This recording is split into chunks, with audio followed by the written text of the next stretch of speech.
Background, Southern Park Mall, parking lot. Foreground, 248-pound man.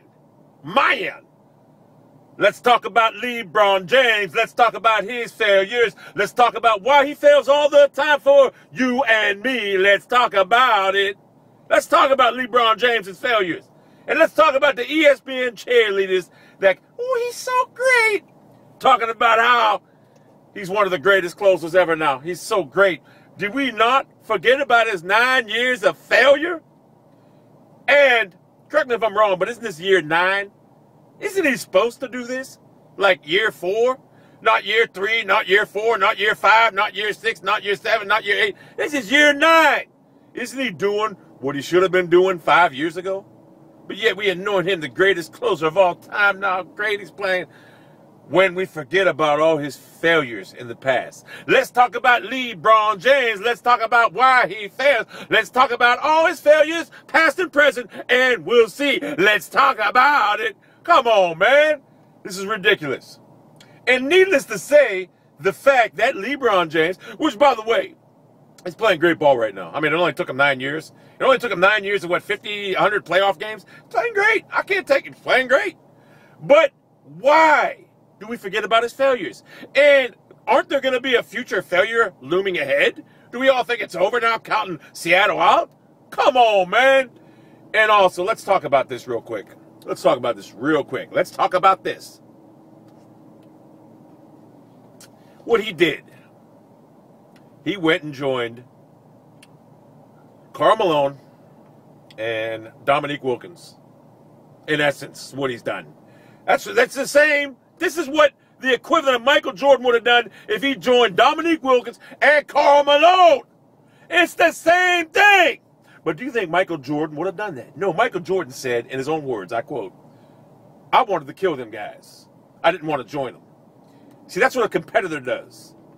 Take, for instance, when I'm playing Call of Duty online and I'm playing with other people that are good, I always quit. You know why? Because I don't want to play when I'm dominating the other team. I want a challenge. That's why I don't run in full parties. I'm a competitive person. I don't want to sit there and kill teams 35 to whatever, 300, whatever. I don't want to kill teams. I want a competitive game.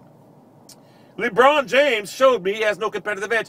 So basically, what we're going to brag up our ESPN, you cheerleaders. Oh, and by the way, Mike Wilbon, great interview of David Stern. Great interview of that guy. I mean, God, could it be any more obvious how much you just love the guy? Oh, David, you're so great. I don't want to piss you off like Jim Rogan. By the way, David Stern, you're supposed to be a well-respected man in the NBA. You're supposed to be a commissioner of NBA.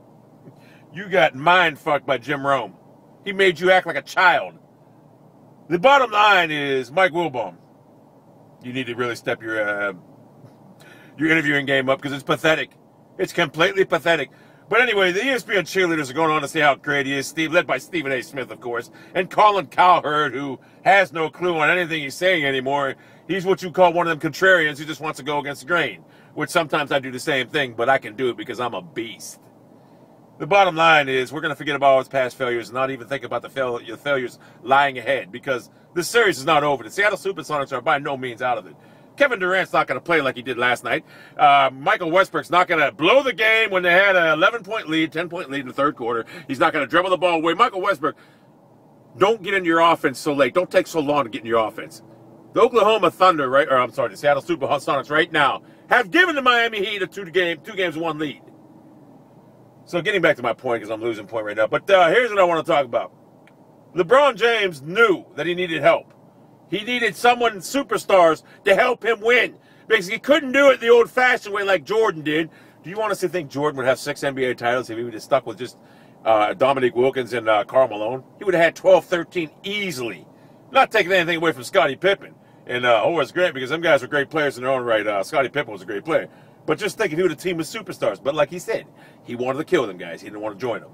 The bottom line is ESPN's got their head so far up LeBron James's asshole that they're too blinded that it's like they're all saying, we got to just leave this guy alone. Well, let's not give him a break. We got to give him a break. Give him a break for what? He's got to win a title. And you had the audacity to compare him to Tiger Woods. Last time I checked, Tiger Woods has 14 championships. Not to mention his non-major titles. I'm not giving this guy a pass on nothing until he wins the 9 allotted titles that he so well promised everybody. And even if he does win 9, and people say it's not going to be good enough, no, it ain't going to be good enough. You're teaming up with Dwayne Wade and Chris Bosh. Now, when they decide to blow that team up, if he wins after that, then I'll give him credit. I'll give him credit because that's what Michael Jordan would have done. Michael Jordan, he would have stayed. Look, Michael Jordan would have won with the Washington Wizards if he was in his prime. He would have won with the Washington Wizards. Bottom line is ESPN, you need to stop putting this guy on a pedestal and say, we got to stop being so harsh on him. No. He wanted to be called the chosen one. He wants to be called king. This is what he gets. Am I shocked that he's playing this way? No. I actually am, but he's had this in him all the time. He's going to play this way from the inception. But for some reason, he doesn't choose to. Do I think he's going to play this way the remainder of the series? No. First roadblock, he'll succumb. He'll crumble like a cheap lawn chair. Trust me. I know. I've seen this movie 7 years in a row and it had the same ending for 7 straight years. Would I be shocked if it has a different ending this year? Absolutely. Would I care? No. I don't. Like I said, he's got to get at least honestly, at least 6 titles before he could be even thought of as a great player. I mean, he's a great player, obviously, great talent. But even before he could be thought of as a, and if he has to get it, he has to do it with regular players. I'm sorry, you can't have Dwayne Wade, who if you breathe on him, if you blow on him, it's a foul. These referees are horrible.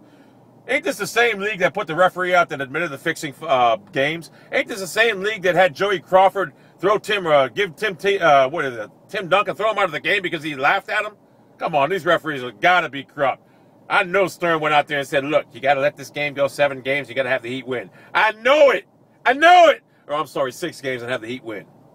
But you know what? Scotty Brooks and the Sonics have something else going for them. They're not going to allow it. I'll guarantee it. So call me a LeBron James hater. I've already stated out many times before. He's the greatest talent that we'll ever see on a basketball court.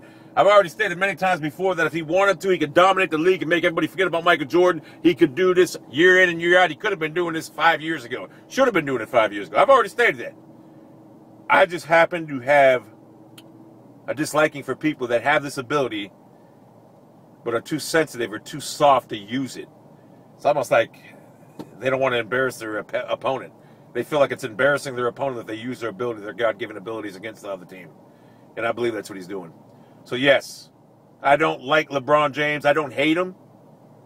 But I don't like people that just don't use their God-given ability to the fullest extent when he could have been doing this all along. So to the 5% of Miami Heat fans that actually liked the Heat before LeBron James came, because we all know the 95% that are at the game right now, they just want to sit there and say, oh, we're drinking margaritas in South Beach because we have nothing else better to do because our football team sucks and our baseball team hasn't been relevant since '97. I mean, I don't know. Maybe you guys won a World Series a couple years ago. I don't know. I don't follow baseball. Baseball's like, God, I'd rather watch paint dry right now to watch baseball. But we all know y'all jumped the bandwagon for the LeBron James, and that's fine. I mean, I understand people that have no lives are going to jump the bandwagon. But clearly stated, your football team's in trouble. And I already got Twitter videos about that, so we'll leave it at that. So let's talk about LeBron James. Let's talk about all his failures. Let's talk about all his failures, past and present, why he fails. Let's talk about it. Anyone knows what that's about? Can you tell me what that's from? I know there are people that can, but there's probably some new people like, what the fuck's this guy talking about? Anyway, that's the video for today.